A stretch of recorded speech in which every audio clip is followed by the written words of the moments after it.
الحمدللہ رب العالمین والصلاة والسلام علی سید الانبیاء و خاتم النبیین وعلی آلہ وصحبہ وبارک وسلم تسلیما اما بعد فاعوذ باللہ من الشیطان الرجیم بسم اللہ الرحمن الرحیم وقاتلوا فی سبیل اللہ الذین یقاتلونکم ولا تعتدوا ان اللہ لا يحب المعتدین واقتلوہم حیث ثقفتموہم وأخرجوهم من حيث أخرجوكم والفتنة أشد من القتل ولا تقاتلوهم عند المسجد الحرام حتى يقاتلوكم فيه فإن قاتلوكم فاقتلوهم كذلك جزاء الكافرين صدق اللہ العظیم۔ نہایت قابل قدر مسلمان بھائیوں اور بزرگوں، گھروں میں سننے والی میری مسلمان ماؤں بہنوں بھائیوں، السلام علیکم ورحمۃ اللہ وبرکاتہ۔ آپ حضرات کے سامنے یہ سورہ بقرہ آیت نمبر 190 اور 191 تلاوت کی ہیں۔ رب العالمین سے دعا ہے کہ اللہ ان آیات کا صحیح مطلب سمجھانے کی توفیق عطا فرمائے اور ہم سب مسلمانوں کو صحیح معنوں میں دین اسلام کی سمجھ اور اس کے اوپر عمل کی توفیق عطا فرما دے۔ ان آیات کا ترجمہ یہ ہے کہ رب العالمین ارشاد فرماتے ہیں وقاتلوا، اور لڑو، فی سبیل اللہ، اللہ کی راہ میں، الذین، ان لوگوں سے، یقاتلونکم، جو تم سے لڑتے ہیں، ولا تعتدوا، اور کسی پر زیادتی مت کرو، ان اللہ لا يحب المعتدین، بے شک اللہ تعالیٰ ناپسند کرتا ہے زیادتی کرنے والوں کو، وقتلوہم، ان کو قتل کر ڈالو، حیث ثقفتموہم، جہاں کہیں تمہیں ملتے ہیں، وأخرجوہم، اور نکال دو ان کو، من حیث اخرجوکم، جہاں سے انہوں نے تم کو نکالا، والفتنۃ اشد من القتل، اور فتنہ یہ قتل سے بھی زیادہ سخت ہے،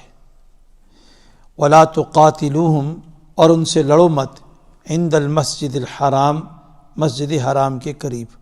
حتیٰ یقاتلوکم، یہاں تک کہ وہ تم سے لڑیں اس میں، فإن قاتلوکم، سو اگر تم سے لڑائی کرتے ہیں، فاقتلوہم، ان کو قتل کر ڈالو، کذالک جزاء الکافرین، یہی سزا ہے کافروں کی۔ جس طرح آپ کو یہ معلوم ہے، پچھلے درس میں گزرا کہ یہاں جو ابواب البر ہیں، نیکی کے جو باب تھے وہ چل رہے ہیں۔ یہ یہاں پر 9واں ابواب میں سے، یعنی ابواب البر میں سے 9واں باب ہے، 9واں حکم ہے، اور یہ احکام خداوندی میں سے ہے۔ اس کا منظرنامہ یہ ہے کہ جناب نبی کریم صلی اللہ علیہ وسلم ذی قعدہ سن 6 ہجری میں مکہ مکرمہ کی طرف ارادہ کر کے نکلے عمرے کا۔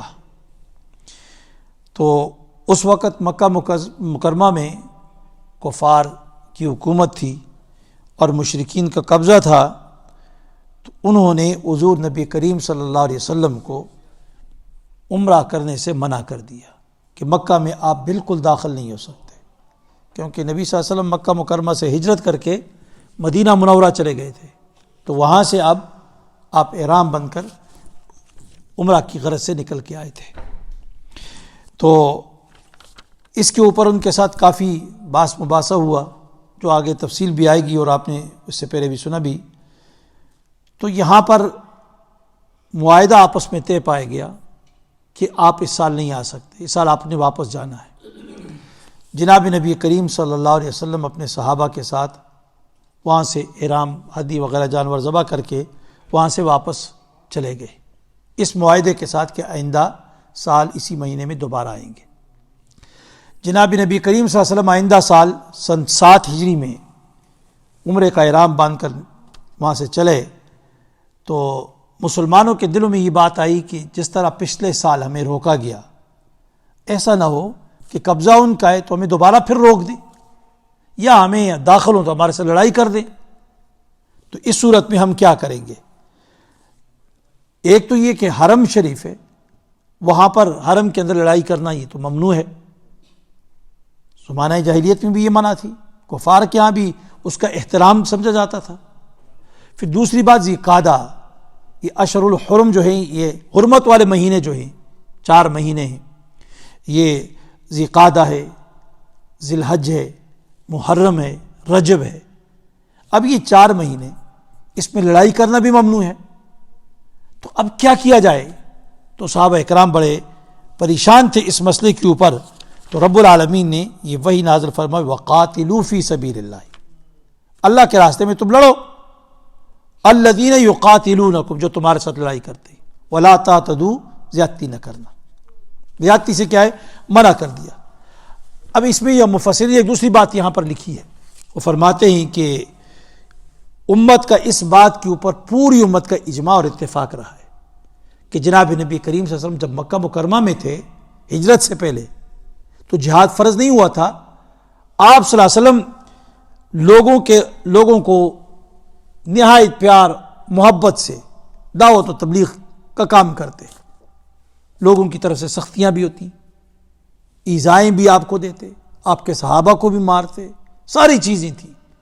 لیکن آپ صلی اللہ علیہ وسلم کو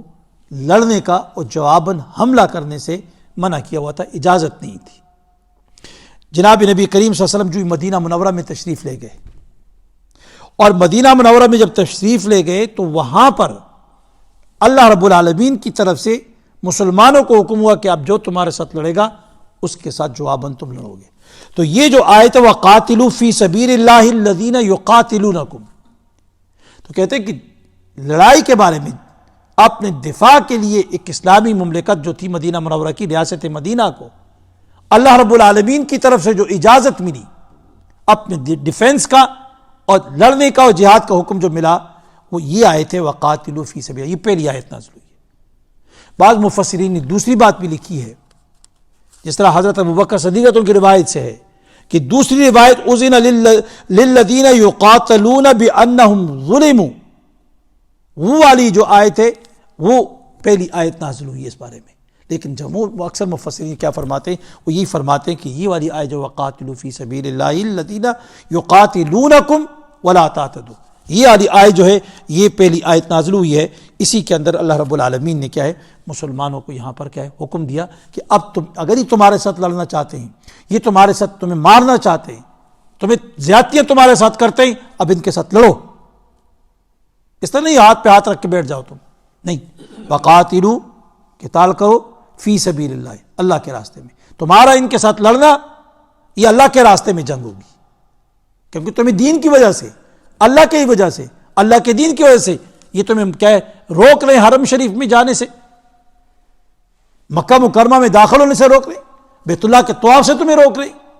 تو اس لیے وقاتلوا فی سبیل اللہ، ان سے لڑو، یہ اللہ کا راستہ ہے، الذین یقاتلونکم، جو تمہارے ساتھ لڑتے ہیں، ولا تعتدوا۔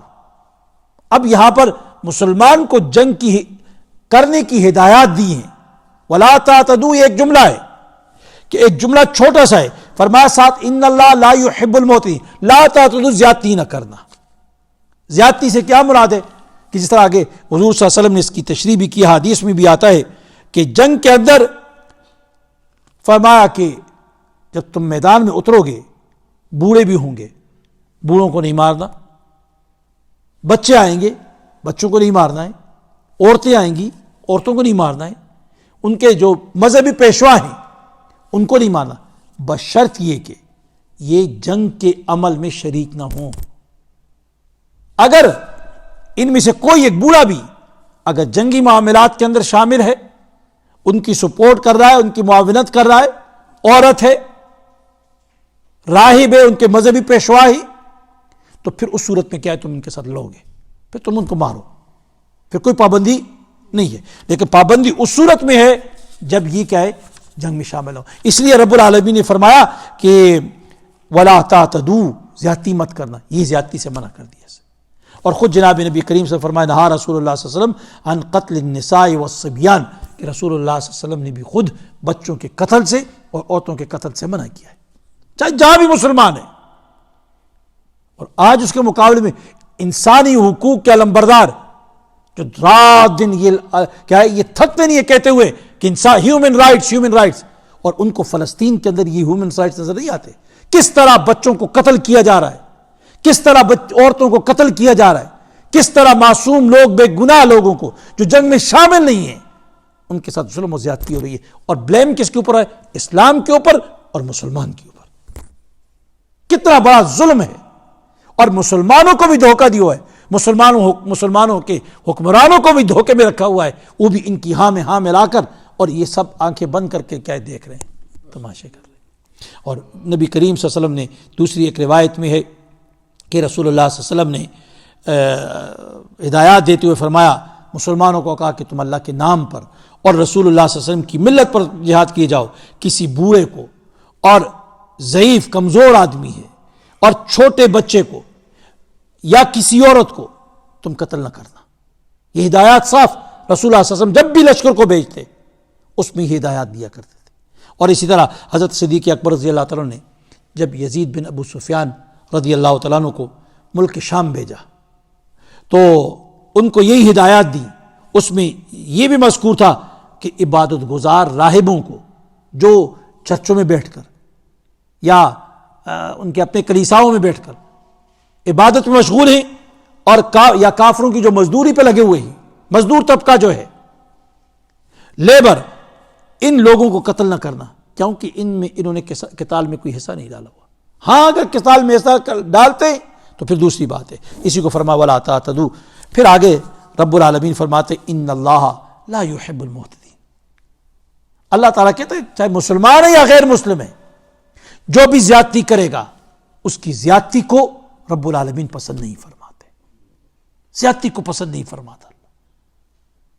تو آگے فرمایا وَاقْتُلُوهُمْ حَيْثُ ثَقِفْتُمُوهُمْ وَأَخْرِجُوهُمْ مِنْ حَيْثُ أَخْرَجُوكُمْ. فرمایا وَاقْتُلُوهُمْ، ان سے قتال کرو، لڑو، حَيْثُ ثَقِفْتُمُوهُمْ، ان کو مارو، مار ڈالو ان کو، حَيْثُ ثَقِفْتُمُوهُمْ، جہاں تم پکڑو ان کو. یعنی جب تم مکہ مکرمہ میں پہنچ گئے اور انہوں نے تمہارے ساتھ قتال کر دیا، لڑائی کر لی، تمہارے ساتھ جنگ کی، انہوں نے تم پہ پہل کی، تو اس کے بعد پھر تم بھی ان کو مارو. اب حرم ہے، اس کا احترام. تو رب العالمین نے فرمایا حیث ثقفتموہم، انہوں نے پہلے گستاخی کی حرم کی، تو کیا ہے پہلے حملہ آور ہوں گے تو تب جا کے تم بھی مارو، تمہارے پھر اوپر گرفت نہیں آئے گی، کیونکہ خرابی تو کرنے والے یہ ہیں. حیث ثقفتموہم واخرجوہم من حیث اخرجوکم، ان کو نکالو یہاں سے جس طرح انہوں نے تمہیں نکالا ہے مکہ مکرمہ سے، بیت اللہ شریف سے، اس کی عبادت سے، اس کے سائے میں بیٹھنے سے، اس کے دیکھنے سے، اور مکہ مکرمہ کی گلیوں اور اس مقدس شہر سے تمہیں نکالا ہے. تو فرمایا اس کو بھی کیا ہے من حیث اخرجوکم، جس نے جہاں سے تمہیں نکالا نکالو ان کو. والفتنۃ اشد من القتل. اب انہوں نے کہا کہ قتال یہ تو بہت برا ہو جائے گا، ہم حرم شریف کے اندر قتال کریں گے، لڑائی کریں گے. صحابہ کرام اس کو ناگوار سمجھا، برا سمجھ رہے تھے، برا سمجھ. تو اللہ رب العالمین کا والفتنۃ اشد من القتل، یہ فتنہ جو ہے، یہ شرک اور فساد حرم شریف سے لوگ محمد الرسول اللہ صلی اللہ علیہ وسلم کو جو روک رہے ہیں، صحابہ اکرام کو جو اس کی عبادت سے روک رہے ہیں، اس سے بڑا فتنہ. تو فرمائی یہ فتنہ جو ہے یہ قتل سے بھی زیادہ بری چیز ہے. فتنہ اور فساد یہ قتل سے بھی کیا ہے، یہ بری چیز ہے. اللہ تعالیٰ نے یہ ایک جملے کے اندر انسانیت کو ایک سبق دے دیا کہ فتنہ فساد نہ پھیلاؤ کہیں بھی، کیونکہ فتنہ یہ قتل سے زیادہ بری چیز ہے، اس سے زیادہ انتشار پھیلتا ہے. تو فرمایا ولا تقاتلوا عند المسجد الحرام، صحابہ کو واضح ہدایات دی کہ ولا تقاتلوا عند المسجد الحرام، مسجد حرام کے قریب ان کو کیا ہے قتل نہ کرنا، مسجد حرام کے قریب ان کو قتل نہ کرنا، حتی یقاتلوکم، یہاں تک کہ تمہارے ساتھ لڑائی کرے. حضور نبی کریم صلی اللہ علیہ وسلم نے فرمایا کہ اللہ رب العالمین نے یہاں اس بیت اللہ شریف کی حرمت جو ہے، اس کی حرمت جو ہے، فرمایا اللہ رب العالمین نے زمین اور آسمان کو پیدا کرنے سے بھی پہلے اس کو باحرمت بنایا ہے، اور فرمایا اس کی حرمت جو ہے قیامت تک باقی رہے گی. مجھ سے پہلے جتنے بھی انبیاء آئے سب نے اس کا احترام کیا ہے، کسی کو اس کے اندر قتال کی اجازت نہیں تھی، لیکن مجھے بھی ایک دن میں ایک مختصر سی گھڑی کے لیے کیا ہے اس میں اجازت ملی ہے کہ میں ان کے ساتھ جنگ کروں. اس کے علاوہ کسی کو بھی کیا ہے یہاں پر حرم شریف کے اندر کیا ہے اس کی توہین کرنے کی یا اس کے اندر لڑائی کرنے کی اجازت دی. چہ جائے کہ کسی کو قتل کرنا، حتیٰ کہ وہاں کی کیا ہے شکار وہاں نہیں کیا جا سکتا، وہاں پر گھاس نہیں کاٹی جا سکتی، وہاں پر تو بڑے اصول اور بڑے ضوابط وہاں پر ہیں. تو فرمایا وَلَا تُقَاتِلُوا مِنَ الْمَسْجِدِ الْحَرَامِ حَتَّى يُقَاتِلُوكُمْ فِيهِ فَإِنْ قَاتَلُوكُمْ اگر یہ تمہارے ساتھ لڑتے ہی فَاقْتُلُوهُمْ تب ان کو قتل کرو. كَذَلِكَ جَزَاءُ الْكَافِرِينَ یہی بدلہ ہے ان کافروں کا. کیونکہ حرم شریف بھی ان کو اس کی بھی تقدس کو، اس کی بھی عظمت کو یہ نہیں جانتے، نہیں سمجھتے. ان کو سمجھنا چاہیے. آج مسجد اقصیٰ ہے، اس کی توہین ہو رہی ہے، اس کی حرمت کے اوپر کیا ہے ڈاکہ ڈالا جا رہا ہے. وہ تو مسلمانوں کا قبلہ اول ہے. تو یہاں پر لکھا ہے حرم مکہ میں انسان کیا کسی شکاری جانور کو بھی قتل نہیں کیا جا سکتا. شکاری جانور کو، ہرن ہے، اس قسم کے جو شکار والے جانور ہیں، وہاں پر تو اس کو بھی شکار نہیں کیا جا سکتا. انسان کا قتل تو دور کی بات ہے. رب العالمین سے دعا ہے کہ اللہ تعالیٰ مجھے بھی اور آپ سب کو ان آیات جو ہم نے پڑھی ہیں اللہ تعالیٰ اس کی پر عمل کی توفیق عطا فرمائے، اور حرم شریف کی حرمت، اس کا ادب، اس کا احترام اللہ تعالیٰ ہمارے دلوں میں پیدا فرمائے. اللہ تعالیٰ کا ارشاد ہے وقاتلوا فی سبیل اللہ، اور لڑائی کرو اللہ کے راستے، لڑو اللہ کے راستے میں، الذین ان لوگوں سے، یقاتلونکم جو لڑتے ہیں تم سے، ولا تعتدوا اور کسی پر زیادتی مت کرو، ان اللہ لا يحب المعتدین بے شک اللہ تعالیٰ ناپسند کرتا ہے زیادتی کرنے والوں کو. زیادتی سے ایک دوسرا معنی بھی مفسرین نے لکھا ہے کہ حرم شریف جو ہے اس کی عزت اور احترام جو ہے اس میں بھی زیادتی نہ کرنا. جتنی دیر کے لیے تمہیں حکم ملا ہے، اجازت ملی ہے اس میں لڑنے کا کفار سے، اس سے آگے بڑھنا نہیں ہے. بس اتنا جتنا ٹائم ہے آپ کے لیے. یہ نہیں کہ ہر روز وہاں پر تم لڑائیاں شروع کر دیں ان کے ساتھ، نہیں، ہر وقت کسی کو قتل وہاں پر نہیں کرنا ہے. فرمایا وَاقْتُلُوهُمْ اور ان سے لڑو، مار ڈالو ان کو، حیث ثقفتم جہاں جس جگہ بھی پاؤ، وَأَخْرِجُوهُمْ اور نکال دو ان کو، مِنْ حَيْثُ أَخْرَجُوكُمْ جہاں سے انہوں نے تمہیں نکالا ہے، وَالْفِتْنَةُ اور فتنہ پھیلانا جو ہے، اشد من القتل یہ قتل کرنے سے بھی زیادہ سخت ہے. وَلَا تُقَاتِلُوهُمْ اور نہ لڑو ان سے، عند المسجد الحرام مسجد حرام کے پاس، حَتَّى يُقَاتِلُوكُمْ جب تک کہ وہ نہ لڑیں تم سے اس جگہ میں. فَإِن قَاتَلُوكُمْ اگر وہ لڑتے ہیں تم سے، فَاقْتُلُوهُمْ تو ان کے ساتھ کیا ہے تم بھی لڑو، مار دو ان کو، فَاقْتُلُوهُمْ ان کو مار ڈالو، كَذَلِكَ جَزَاءُ الْكَافِرِينَ یہی بدلہ ہے کافروں کا. اللہ تعالیٰ سے دعا ہے کہ ہم سب کو